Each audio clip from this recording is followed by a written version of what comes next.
నమస్తే, నేను మీ కుప్ప పద్మిని. ఇన్నాళ్ళు మీ సపోర్ట్ ని నాకు అందిస్తూ, మీ ప్రేమని నాకు అందిస్తున్న ప్రతి ఒక్కరికి కృతజ్ఞతలు. ఇప్పుడు చూడబోతున్న ఈ వీడియో కూడా ఖచ్చితంగా మీకు ఉపయోగపడుతుంది. లైక్, షేర్ అండ్ సబ్స్క్రైబ్ చేసి మీ ఇష్టాన్ని అలాగే మీ సపోర్ట్ ని నాకు అందించండి. అలాగే ఈ వీడియో పట్ల మీ అభిప్రాయాన్ని కమెంట్ సెక్షన్ లో కమెంట్ చేసి నాకు తెలియజేయండి. నమస్తే.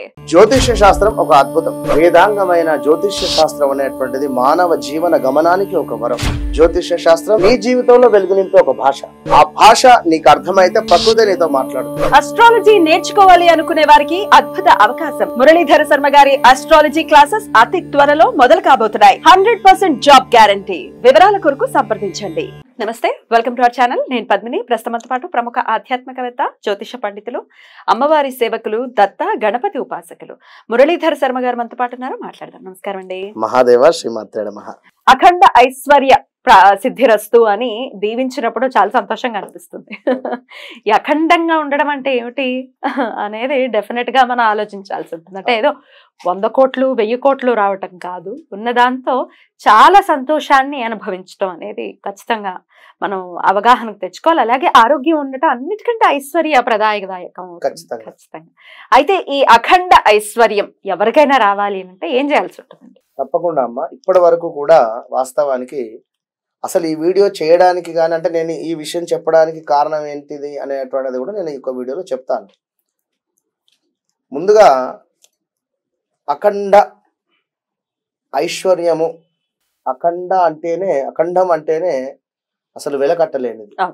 ఓకే, ఒక బ్రాహ్మణుల ఆశీర్వాదము జరుగుతుంది అక్కడ. చక్కగా కూడా ఇద్దరు దంపతులు కావచ్చును, లేదా ఒక పిల్లవాడు కావచ్చును, కూర్చుంటారు. ఒక 11 మంది బ్రాహ్మణులు లేదా 21 మంది బ్రాహ్మణులు, 108 బ్రాహ్మణులు కూడా ఆశీర్వాదం చేసినటువంటి, అంటే సిచ్యువేషన్ చూస్తే గూస్ బంప్స్. డెఫినెట్లీ వినాలి, అది విని తరించాలి.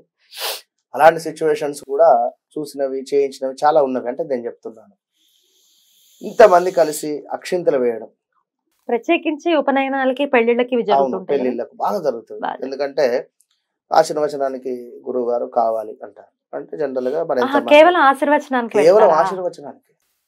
లేదా కొన్ని బర్త్డే ఫంక్షన్స్ సాయంకాలం పిలుస్తారు, లేదా ఏమైనా మనకు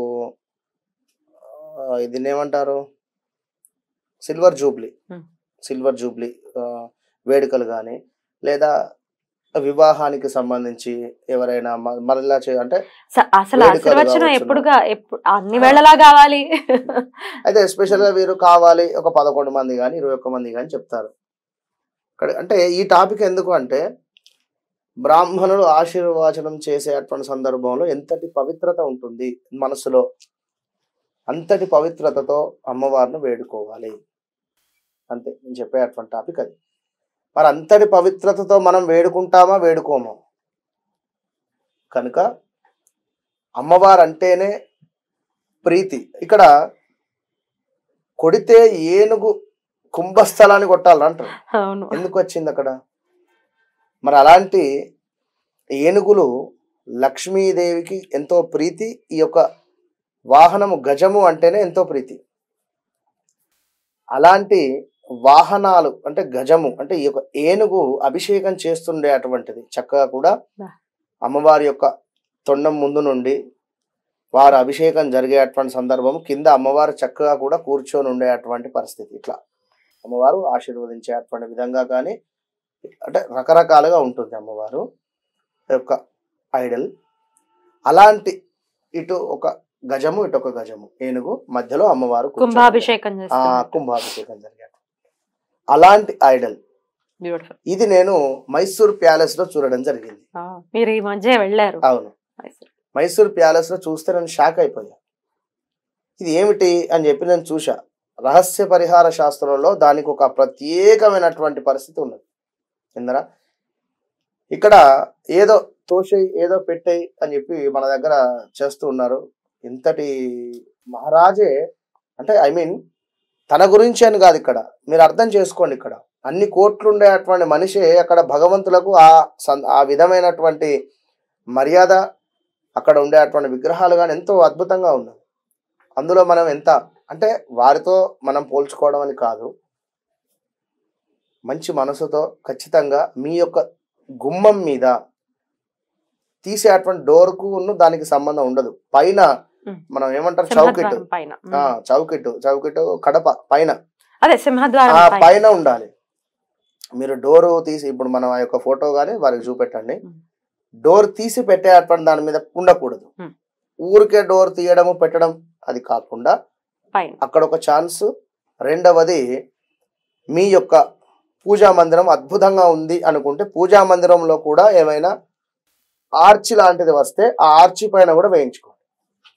మూడవ స్థానం వచ్చేసి బీరువా. ఇక్కడ బీరువా వచ్చేసి సౌత్ డైరెక్షన్ లో ఉండి నార్త్ వైపుగా చూడాలి. ఇది గమనించుకోండి. ఈ వైపుగా ఉండేటువంటి బీరువా పైన మీరేదో 2 స్టిక్కర్లు తీసుకువచ్చి వేస్తా అంటే కుదరదు. ఖచ్చితంగా ఐడల్ అంటే మీరు ఒక బీరువా ఇవాళ రేపు మనకి ఏ విధంగా కావాలో కూడా తయారు చేసిస్తున్నారు కనుక కుదిరితే చక్కగా కూడా ఆ యొక్క లోపల 2 గ్లాసులు ఉండేటువంటి విధంగా, అంటే లోపల అమ్మవారి మధ్యలో అమ్మవారి యొక్క విగ్రహము, ఇది మనం చెప్పినటువంటి విధంగా ఏనుగు బొమ్మలు ఉండేటువంటి విధంగా చూడండి. లేదా లోపల లాకర్ లో కూడా ఉంటది. లాకర్ తీసేటువంటి డోర్ కు వేసేటువంటి డోర్ కూడా వస్తున్నవి పెట్టుకోవచ్చు, బాగుంటుంది. ఇట్లా చెయ్యండి. 2 ఏనుగు బొమ్మలను కూడా ఇంట్లో ఉంచుకునేటువంటి ప్రయత్నం చేయండి. అది మట్టితో కావచ్చును, జనరల్ గా బయట దొరుకుతున్నవి కనుక 2 ఏనుగు బొమ్మలను పెట్టుకోండి. మధ్యలో చక్కగా అమ్మవారిని కూడా కూర్చోబెట్టండి. ఒకటి మట్టితో విగ్రహాలు దొరుకుతాయి. హాల్లో ఒక సపరేట్ ప్లేస్ లో వారికి ఏర్పాటు చేయండి. అది వారి స్థలంగా భావన చేయండి. చక్కగా రోజు అక్కడ మంచి మంచి పుష్పాలతో డిజైన్ చేస్తూ ఉండండి. అద్భుతమైనటువంటి ఫలితం ఉంటుంది. బ్యూటిఫుల్ అండి, చాలా అద్భుతంగా వివరించారు. ఖచ్చితంగా ఈ అమ్మవారిని కుంభాభిషేకం చేసేటటువంటి సింహాసనం పైన కూడా వస్తున్నాయి లక్ష్మీదేవి, చాలా బాగుంటాయి. అది కూడా ప్రిఫర్ చేస్తే చాలా బాగుంటుంది. అద్భుతం అండి, చాలా చక్కగా వివరించారు. కృతజ్ఞతలు. నమస్కారం. మహాదేవ్.